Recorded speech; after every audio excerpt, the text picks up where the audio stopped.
और वहीं उज्जैन नगरी के राजपथ को त्याग कर योगी राज भर्तृ ने अपनी गुरु गोरखनाथ, मच्छिंद्रनाथ और गोपीनाथ के निर्देशन में तपस्या की। साथ ही अलवर जिले की धरा को पवित्र किया। उन्होंने अपने तपोबल से गूलर वृक्ष के जड़ों से अमर गंगा का उद्गम किया, जो आज भी लगातार बह रही है। बाबा भर्तृ के धाम पर शुक्रवार को विधिवत रूप से मेले का शुभारंभ हुआ है, लेकिन श्रावण मास से ही यहाँ हजारों की संख्या में श्रद्धालु पहुंचना शुरू हो गए थे। इसमें बड़ी संख्या में पैदल आने वाले भक्त भी शामिल हैं। मार्ग की बाधाएं भी उन्हें रोक नहीं पा रही। बहुत से भक्त अपने बच्चों को लेकर भी पहुंच रहे हैं। प्राचीन समय के इस मंदिर पर अमर गंगा सहित सड़क मरम्मत और भर्तृ कॉरिडोर के अलावा अन्य विकास कार्य प्रतीक्षित हैं। मेला कमेटी के संयोजक पद्मचंद गुर्जर के अनुसार इसके अभाव में श्रद्धालुओं को परेशानी का सामना करना पड़ रहा है। गौरतलब है कि यहाँ हरियाणा, गुजरात, मध्य प्रदेश, उत्तर प्रदेश और दिल्ली जैसे प्रदेशों से भी श्रद्धालु आ रहे हैं। श्री श्री अखाड़ा भर्तृ धाम पर मेला शुरू हो गया है। आज का विधिवत रूप से उद्घाटन हुआ है और यहाँ पर राजस्थान ही नहीं, उत्तर प्रदेश, मध्य प्रदेश, दिल्ली, हरियाणा, गुजरात से बड़ी संख्या में श्रद्धालु आ रहे हैं। और आप देखिए, महिला, पुरुष और बच्चों में भी बहुत बड़ा श्रद्धा का सैलाब उन्होंने देख रहे हैं। मन में उनमें श्रद्धा है, अपनी श्रद्धा आपको देखने को मिलेगी। और बाबा के दर पर प्रसाद चढ़ाने के लिए उनमें श्रद्धा है, उनमें उल्लास है। और यहाँ पर मेला कमेटी के संयोजक हमारे पास खड़े हैं, कदम जी, हम इनसे जानेंगे आपका कहना है आपका मेले के बारे में। तो मैं निवेदन करता हूँ, भर्तृ बाबा की तपोभूमि में मैं खड़ा हूँ और बाबा को मैं प्रणाम करता हूँ, नमन करता हूँ, बार बार नमन करता हूँ। मुझे करीब 30 साल से बाबा भर्तृ मेला संयोजक के पद पर काम कर रहा हूँ। हर साल मुझे नई चीज़ देखने के लिए मिलती है। अब आप देख रहे हो कितनी भीड़ यहाँ पे मौजूद है। राजस्थान, हरियाणा, पंजाब, जयपुर, दिल्ली, अभी तो पूरे देश विदेश में विश्व विख्यात महाराज अपने यहाँ पे है जो जाकर के आते हैं। और बाबा का ये लक्की मेला आज से नहीं, ये भीड़ जो चल रही है करीब 10 दिन, 8-7 दिन हो गए देखते हुए। इतनी भीड़ जो है, कब तक चलेगा ये मेला, कब तक रहेगा? भीड़ मेले का आज उद्घाटन किया गया है। मेले का समापन 1 तारीख को होगा। 1 तारीख को बाबा का मेले का समापन किया जाएगा।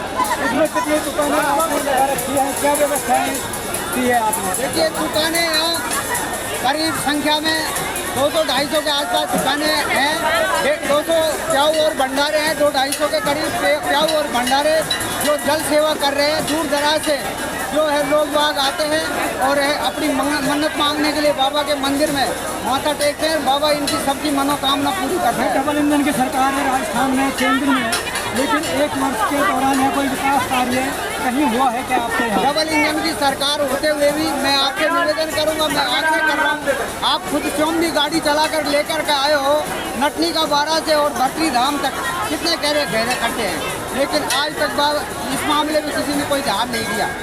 यहाँ देखिए आप, विकास की दरकार है। सड़क हो, चाहे यहाँ का स्नान घाट हो, महिला स्नान घाट हो, वहाँ पर कोई विकास कार्य नहीं कराया गया है। और सभी श्रद्धालु यहाँ पर ये चाहते हैं कि महिलाओं का स्नान घाट अलग हो, वहाँ विकास हो, अमर गंगा पे विकास कार्य हो, लेकिन यहाँ कोई विकास कार्य नहीं हुए। मैं देख रही हूँ भर्तृ धाम।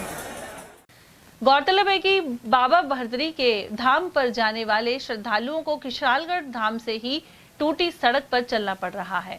1 वर्ष पहले इसी मेले के शुभारंभ पर केंद्रीय मंत्री भूपेंद्र यादव की ओर से भर्तृ कॉरिडोर बनाने और सड़क मरम्मत आदि का ऐलान हुआ था, लेकिन इस पर अमल नहीं हो पाया है।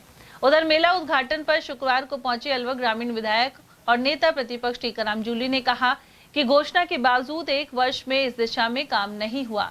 इसके अलावा कांग्रेस सरकार में कैबिनेट मंत्री रहते हुए उन्होंने 5 करोड़ रुपए विकास के लिए स्वीकृत करवाए थे, लेकिन इस राशि से भी कोई कार्य नहीं किया गया है।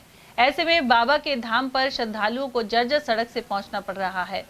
जूली ने आरोप लगाया कि भाजपा नेता काम करने की बजाय घोषणाओं और नाम बदलने का काम ज्यादा करते हैं। जो भी भक्त श्रद्धालु आज मेले के अंदर उनके यहाँ हाजिरी लगाने आए हैं, अपनी मन्नत मांगने आए हैं, अपनी मनोकामना लेके आए हैं, वो उसकी पूर्ण हो। सब लोग प्यार प्रेम से रहें, धन्य धान से भरपूर रहें, प्यार प्रेम भाईचारा रहे, सब लोग मिलके रहें, सुखी संपन्नता रहे, ये बात मैं कहना चाहूँगा।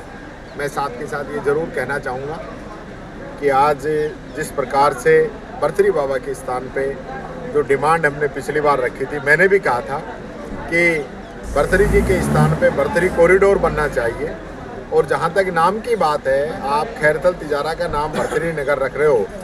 आप तो जो हमारा सैनिक स्कूल खुलना है, और जितेंद्र सिंह जी ने जो बनवाया था उसको बनवाए और उसका नाम भर्तरी जी के नाम पे रखें। और सरिस का अभयारण्य है, उसका नाम जो है भर्तरी जी के नाम पे रखें। डिमांड जो है पूरे इलाके की काफ़ी समय से आ रही है। भर्तरी नगर की डिमांड खैरथल तिजारा ने कभी की नहीं, और आज वो लोग इस चीज़ का उल्टा विरोध कर रहे हैं। तो एक हमारे संत महात्मा के नाम का इस प्रकार से भारतीय जनता पार्टी के नेता जो है राजनीतिक फायदा उठाने के लिए नामकरण कर रहे हैं। जहाँ डिमांड है वहाँ नाम नहीं कर रहे हैं, जहाँ डिमांड नहीं है वहाँ उनका नाम कर रहे हैं। जो खैरथल है या तिजारा है, भिवाड़ी है, उनका भी अपना एक इतिहास है। उस इतिहास को मिटाने का काम जो है भारतीय जनता पार्टी के नेता कर रहे हैं। वहाँ जाके तो अपनी बात कहते नहीं हैं, लगातार जो है वहाँ इन लोगों का विरोध हो रहा है। CTH के अंदर माइंस माफियाओं को फ़ायदा देने के लिए आप CTH को चेंज कर रहे हैं, और जहाँ ग्रामीण लोग रह रहे हैं उनके यहाँ पे CTH बना रहे हैं, तो उन लोगों के सारे काम धंधे बंद हो जाएंगे।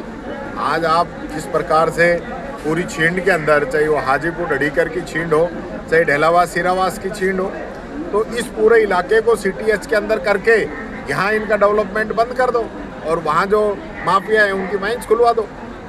मेरे ऊपर भी जो है कोई, मैं देख रहा था कि 80 बीघा ज़मीन का कोई लगा रहे हैं, तो वो 80 बीघा में 79 ये रख ले, 1 बीघा तो दो। कहाँ है वो इल्ज़ाम जो लगा रहे हैं। मैं कह रहा हूँ कि हम भर्तरी जी के स्थान पे आए हैं। भर्तरी बाबा ने सब कुछ त्याग दिया था, सब कुछ राजपाट छोड़ के संत महात्मा बन गए, फिर वो भी सब छोड़ के समाधि ले ली। तो संतोषी सदा सुखी रहता है, संतोष करना चाहिए।